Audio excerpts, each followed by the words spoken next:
This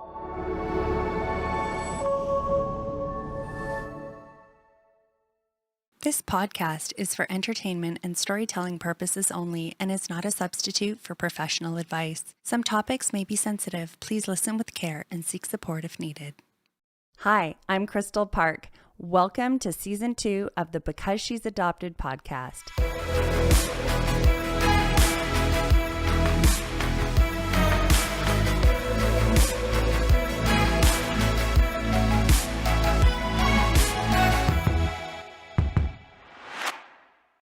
Welcome, Kathleen. Thank you. Thanks for having me. Thank you for being here. I love that you're local to Kelowna and that you're also an adoptee. I don't meet a lot of adoptees here in Kelowna. Mm-hmm. So why don't you just share a little bit about what you do here in Kelowna? Sure. As you've mentioned, I'm a counselor here in Kelowna. It takes up a lot of my time, but I also like to learn all that I can. It's like an ongoing process to learn how I can support adoptees, and the healing is like a lifelong journey, so there's always more that we can learn. Isn't that the truth? Mm-hmm. Yeah. So why don't we start at the beginning? What can you tell us about your adoption story? Sure. I was adopted as a 3-week-old infant. I was born to a teenage mom that didn't feel she could raise me on her own. So I was adopted quite young. It was a closed adoption. I grew up in a small town with some half-siblings that were quite a bit older than me, so I kind of grew up as an only child. So they were biological to your adoptive family? Biological to my adoptive father. To your, okay. Mm-hmm. Okay, yeah. And stepchildren to my adoptive mother. Okay. So yeah, that was kind of a unique experience having quite older siblings. They were 13 and 17 years older than me. That's very similar to my story. Okay. Yeah, I have my brothers are 11 and 14 years older than me. So you kind of grow up like you're an only child when there's that much of a gap, right? Mm-hmm. Yeah. Sorry. That's okay. And when I was, I always knew that I wanted to meet my biological family. Just growing up, like I just had unanswered questions and just wanted to meet people that looked like me or acted like me or had similar personality traits. So I always knew there was like that missing piece that I kind of wanted to find out. And so I did search when I was 18 for my biological relatives. Was that something that your adoptive family was supportive of? So I actually found out quite like a little bit later into my childhood that I was adopted. I found out when I was 10. Wow. Okay. Mm-hmm. You've got to walk me through that. Yeah. Because I don't think I've ever had anyone on the podcast with that piece of their story. I know it's quite common for adoptees, but yeah, tell me more about that. Yeah, so I didn't really I didn't suspect anything beforehand. I just had, kind of a sit down chat with my parents, my adoptive parents, and they kind of explained to me like why I was adopted and their process of waiting to find a child to adopt. So it was kind of brought up, but didn't really feel like something that was safe to talk about or something to bring up ever again. It was kind of like, hey, we've got this out now we can just like move on, and it doesn't change anything. And did you feel that as a 10-year-old child?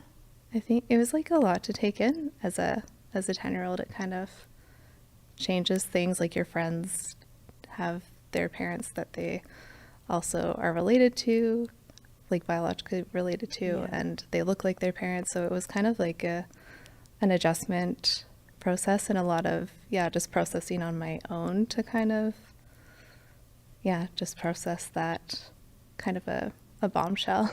Yeah, in a way, to learn about that and learn that other people in my family and my friends, some of them already knew before me. What did that feel like? Yeah, that was a little different. Like it almost felt like it was like this lie, like everybody was lying to me, or I was like the one left out of the knowing of something so big. Is something like so big and something that is your story. Mm-hmm. Wow. As a therapist, how did you conceptualize that as a 10-year-old, and now how do you conceptualize that as a therapist? Mm-hmm. Like what, because Yeah, I can. it's a big thing. It is, for sure. I can see, I guess, how, like, why my parents waited. Like, I can understand from their perspective that they were scared to tell me, that they were worried that, like, if I found out that I wouldn't love them anymore. So I can kind of, as a therapist, like, I can also see from different people's perspective, and other people have their own kind of wounds, even if they're not adopted. Like, everyone has some sort of wounding, so I can see like their intentions like there wasn't ill intent behind it. But yeah. What do you, like, in your professional opinion, what would you suggest for, like, what's the ideal situation for an adoptive parent? I think the ideal situation is to just always have it included in the language that, like, a child, like, based on their age, can understand, so that it's just something that's always known as you grow up. And I think there's ways even at like 2, 3, 4 years old just include it like in the language just casually, so that it's not such a big thing to learn later on. Yeah, was it like it was a time before I knew, and then it was a time after I knew? Like, was it that much of a impact on your life? Possibly. Like, there's kind of I don't want to say like ignorance is bliss, because I think like if I'd grown up like not knowing like until adulthood, I think I would have sensed that something was different. But yeah, I guess it was hard to remember a time like not knowing, I guess, after I found out. Okay. Yeah. Okay, that's interesting. So what were some of the like thoughts, feelings, emotions that sort of came after that as you did process that information? Well, there was, I think, like anger, like I felt a little bit betrayed. And then there was, of course, sadness and some grief, just not, kind of just processing that I kind of lost that time with people. Like it's a different path, I guess. Yeah. Did you ever have a conversation later on in life with your parents about their decision to wait until you were 10 to tell you? Possibly. I think I kind of get the response more like we didn't have like a manual, like we didn't really know what to do or what was the right thing. Like they weren't given any guidance at all. Exactly. Yeah. They were doing the best that they knew how at that time, right? For sure. Yeah. It's got to be hard. I can't imagine them, like, as each year went on, they were probably like, "Okay, is this going to be the year we tell her?" Or did they have it planned out all along that at 10 years old they were going to tell you? No, they'd been putting it off. Oh, okay. Yeah. Okay. Yeah, it was actually my grandma that kind of encouraged them to tell me, like, the longer you wait, the harder it's going to be. Yeah. Okay, so now move ahead to, like, you're 10, you're telling your friends. Like, was it something that you were really open about after you found out, or was it something you sort of kept a secret? I think I was pretty open about it. I did grow up in a small town as well, so I think it was known in the community. But I did tell my best friend, and she was like, "Oh yeah, I already knew that. My mom told me." Yeah. Oh my gosh. What did that feel like? Yeah, that was a little different. I was like, "Oh, you didn't." I guess she just didn't think of it as a big deal being 10-year-old kids or 9-year-old when she found out. Right. Yeah. Wow, that's so interesting. Okay, so was it at that point that you found out that you wanted to then search for your birth mother? I think I've always been a curious person. Me too. So I don't remember for sure, but I can imagine that it was pretty like early on that I knew that I was going to find them or search for her. Yeah. And so walk me through what that process was like. Like the waiting period. Sure, yeah. Yeah. Start there. Yeah. Start there. Because it was a closed adoption, I knew I couldn't search till I was 18. So that was definitely hard, just like wondering if she was thinking of me or, just wondering if she thought of me on like birthdays and such. I remember like counting down the days in like the last year because I was like so excited just to be able to, just find out this other part of me, I guess, that I hadn't been able to know. Was your adoptive family supportive of you looking for her?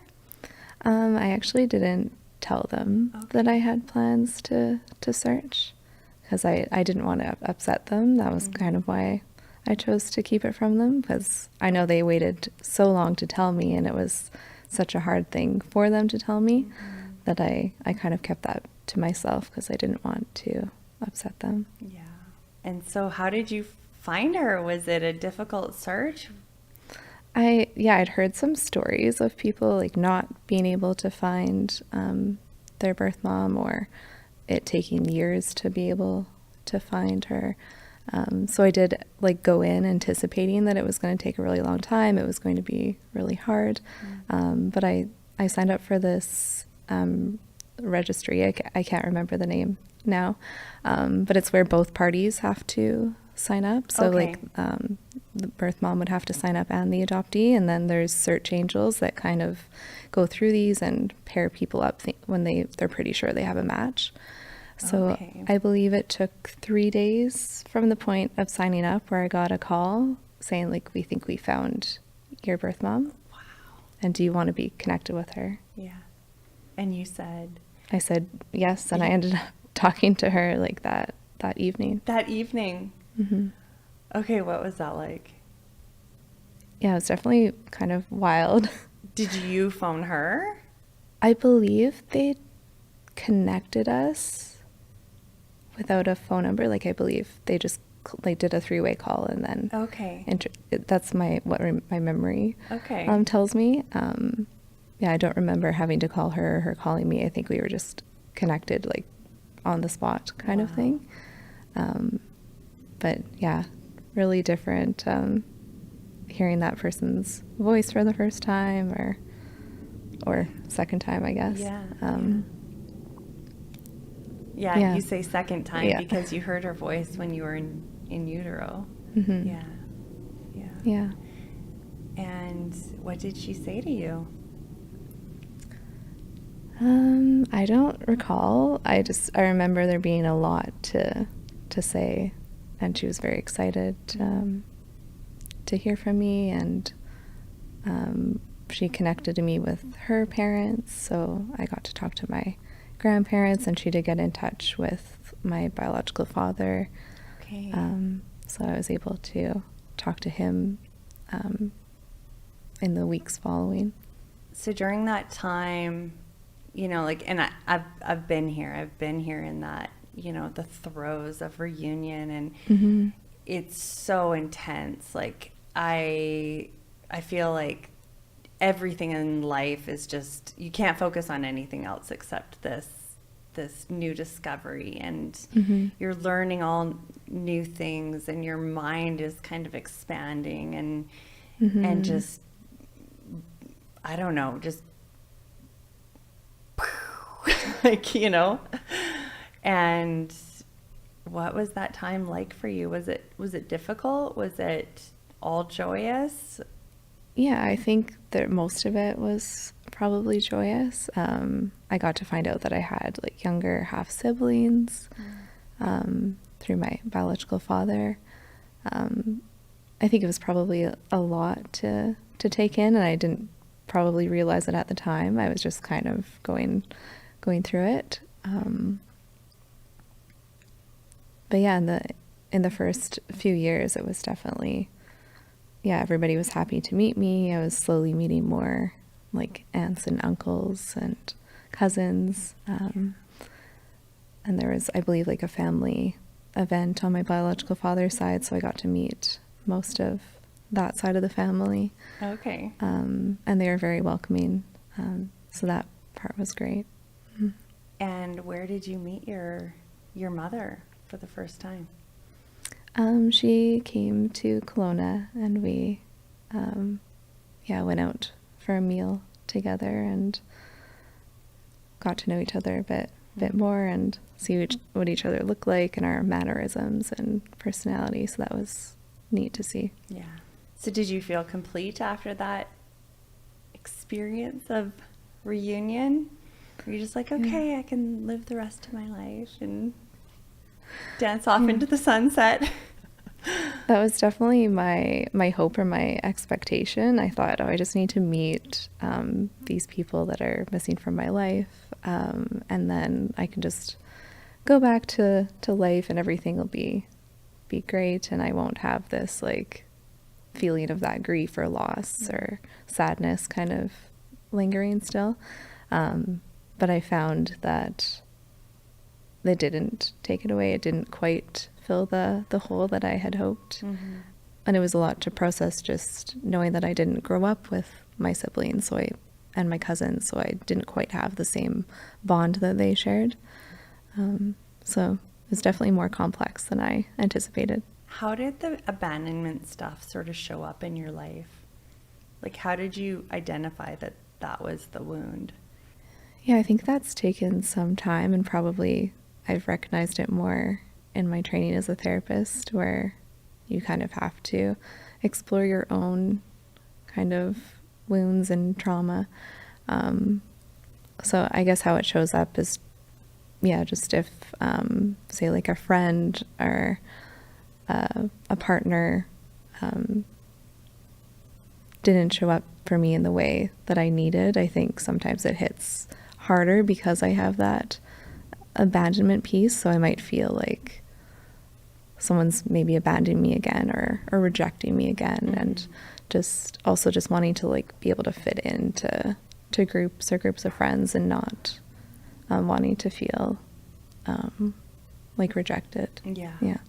Do you feel that anymore? Like you're a grown woman, you're a therapist, like do you still go through experiences like that? I think so, yeah. I don't know if it's possible to completely heal from that, or I don't know if heal is the right word, but to not have that show up. It's just learning, like recognizing, this is a trigger because of what happened in the past. It's not actually what's happening right now. And just becoming more aware of it and not letting it affect me as much. Yeah, I like what you said there, that to recognize that it's a trigger and that it may feel like that's what's happening, but it's not necessarily what's actually happening. Like, because rejection and abandonment can like show up in so many different ways. Even as a little girl, like if a teacher asked me to stop talking in class, it felt like someone had stabbed me in the heart. Like it would impact me so deeply, which is so ridiculous. I mean, it's not ridiculous considering all things, but now looking at it as an adult, I'm like, oh my gosh, why did that bother me quite so much? Well, because that was already there, that wound, right? So you have this relationship with your birth mother, and now does she live in Canada? Like, okay, but you live far apart, so she has to come travel to see you. You're not like living in the same city, right? We used to live like not too far apart, okay. like still in BC, but it's a bit further now, and there's definitely distance between us and other forms as well. Tell me about that a little bit. I think it's quite painful for birth moms as well as adoptees to go through this experience, and there's not a lot of guidance of how to process it. So my understanding is that she probably was not expecting what came up like after meeting me as well. So I think that she needed some time to process on her own without me in her life. Yeah. So we have kind of drifted apart since that first meeting, which was like over 20 years ago now. Over 20 years ago. Wow. So how does that feel for you? Like, do you wish that you had a relationship with her, or are you just kind of like... I'm kind of at a place of just being open and accepting of where she is at, and I'm certainly open to having a relationship, but it's not something that's painful so much for me anymore to not have that relationship. But yeah, I'm certainly open if she were to want to. When you started to have some distance between the two of you, could you feel that? Could you sense that? Did it impact you in any way? In the beginning, I think it was a little hard to adjust to because she was so excited in the beginning. So I guess I had certain expectations of how our relationship may go, and I wasn't anticipating that there could also be this almost not secondary rejection so much, but more just not being able to have a relationship without necessarily saying it, but this is just the reality that maybe we're not able to have a relationship right now because it's too hard and because people have things that they're going through. Yeah. I think you said that there was sort of like, you sort of just grew apart. There wasn't like a letter or a message or a phone call that was like, I don't want to see you anymore. I can't see you. This is too hard. It wasn't like that for you, was it? Or no, it wasn't so much like that. It was just like a stopping of contact. Yeah. So you mentioned secondary rejection, and I know that that's an experience that a lot of adoptees have once they've come into reunion. How would you define secondary rejection? Mm-hmm. My definition of secondary rejection would be upon meeting or discovering or being reunited with a birth parent, to find that they don't actually want a relationship and to be kind of shut down from that, or told like, I don't want to have a relationship with you, or I guess just not responding to an email or a letter at all. Mm-hmm. And you wouldn't consider your situation necessarily secondary rejection? Yeah, it's a little more gray. Like, I don't think it's so black and white as secondary rejection, because we did have a bit of a relationship in the beginning, and then it's kind of gone through some periods of silence, and then trying to come back together and then chat again, and then more periods of silence. So I think sometimes it can be more complicated than just either the relationship's great or there is no relationship at all. Yeah. There's definitely a lot that can go on in between. Yeah, I definitely agree with that.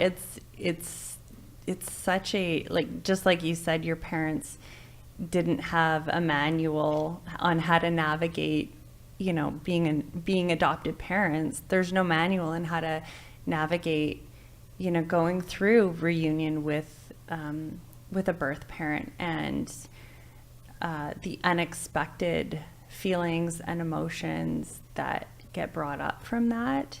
I really appreciate you saying that it can be very, very difficult for a birth mother, and I think as adoptees sometimes we forget that this isn't just a trauma that we experience, that it's also a trauma for our birth mothers. Mm-hmm. And have you read the book Relinquished by Gretchen Sisson? I haven't.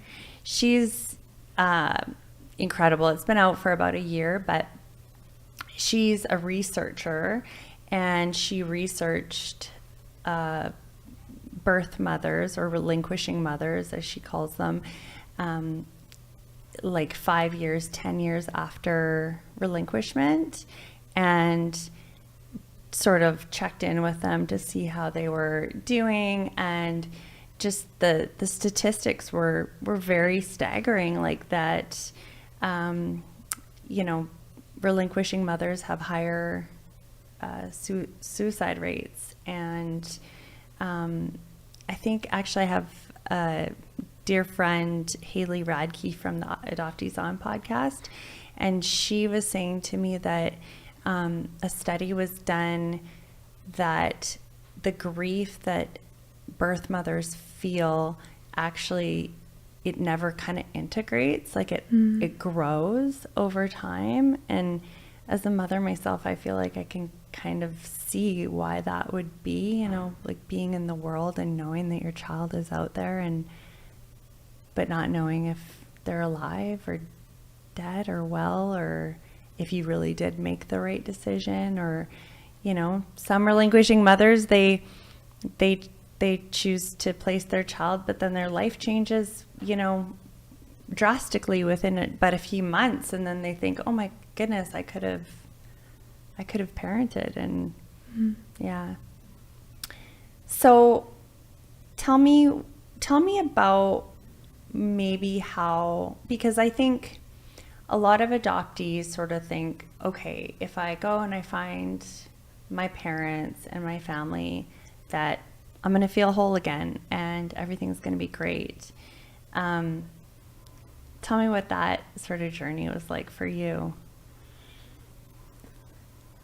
Well, I certainly feel like I needed to do it for myself. I don't think I would have done it differently and not searched. In an ideal situation, I would have been more prepared for it and maybe had a counselor or the support of my parents if they had more understanding, which I'm still learning about. So I do have some compassion that they didn't know how to necessarily parent an adoptee. But my experience overall, I think, has been good. Like, there are still some family members on my biological side that I am close with, even though I can't have relationships with my birth mom and birth father right now. I do have relationships with my siblings and grandparents and cousins, so it's kind of like I got to double my family overnight. Yeah. Yeah. Has that caused any contention within the family that you do have these relationships?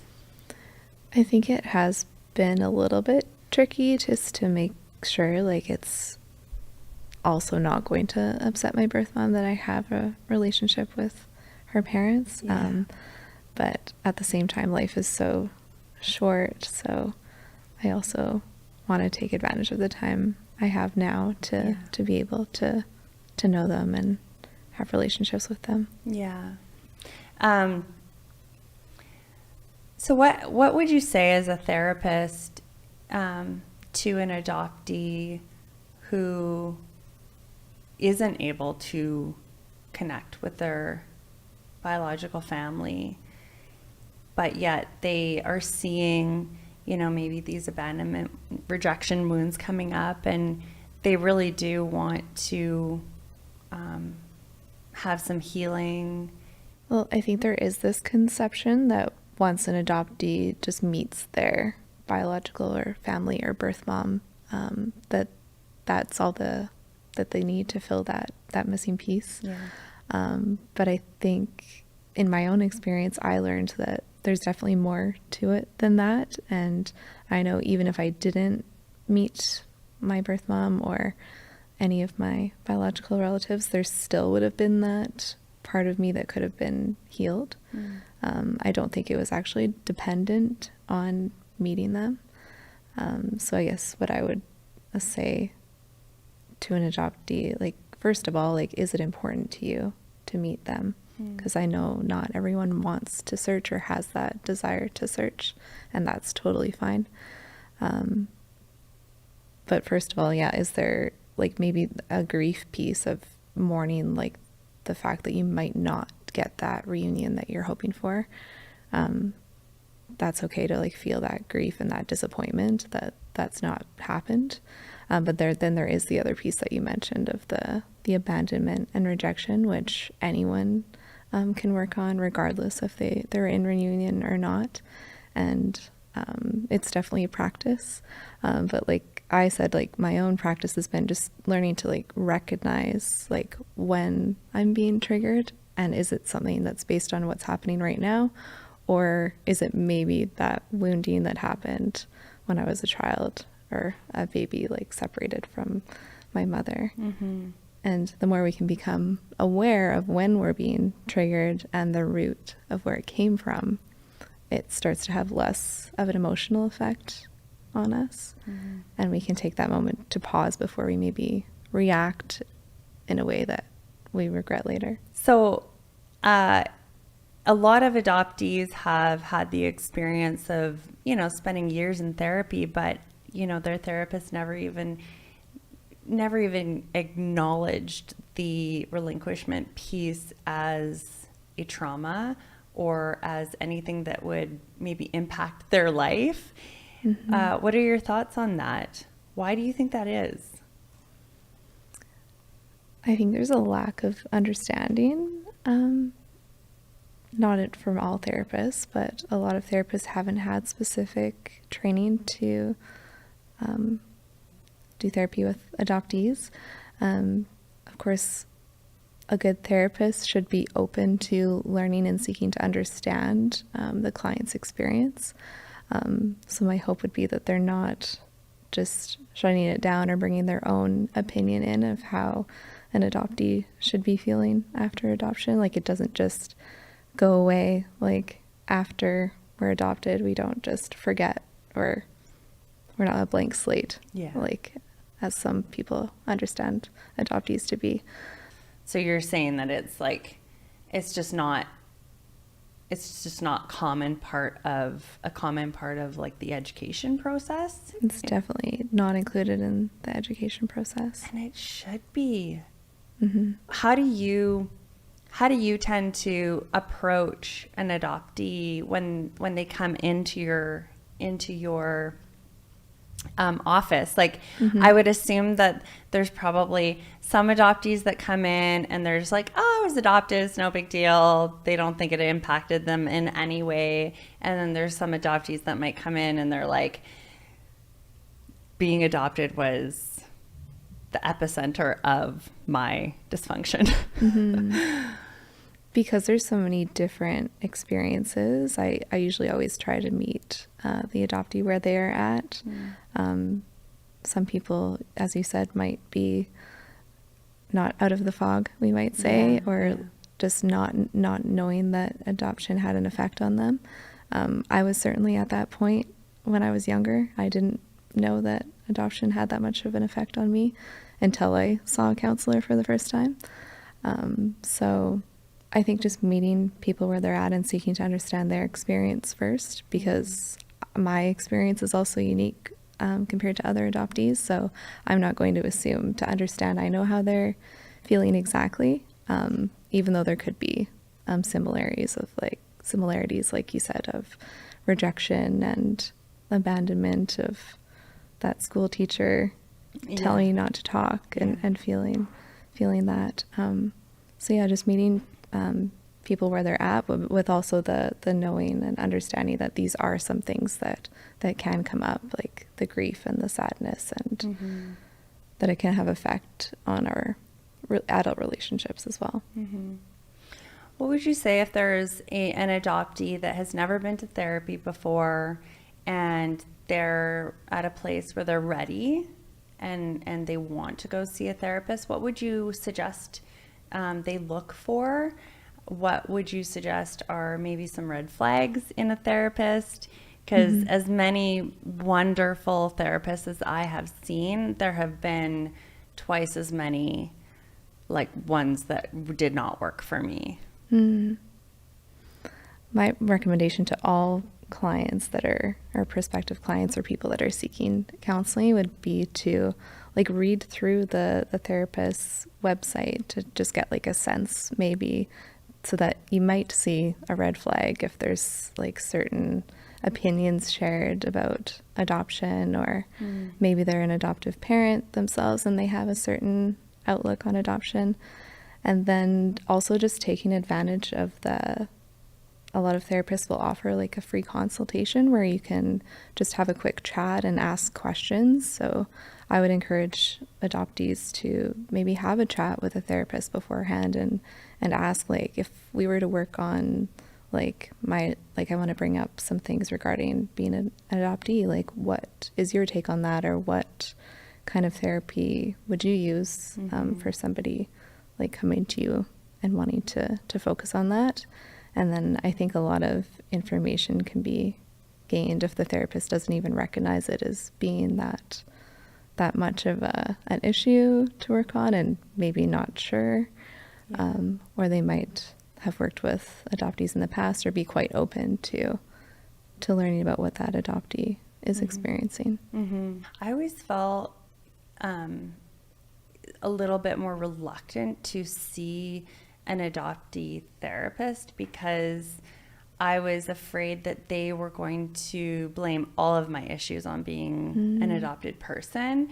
So as much as I feared, or not that I feared, but as much as I thought that seeing a therapist who never acknowledged, adoption as a trauma, I equally was concerned about seeing a therapist who blamed all of the my issues on adoption.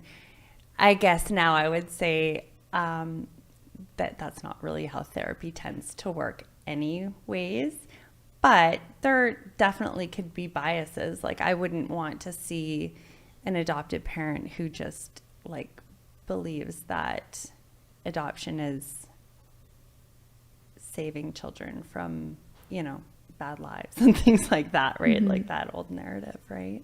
Yeah. So, okay. Is there anything else you want to like talk on, or is there anything that you kind of have on your mind that? Well, just what you just said, I think it makes sense. Like, also, you don't want the whole focus of therapy to be on, oh, that's because you're adopted. Yeah.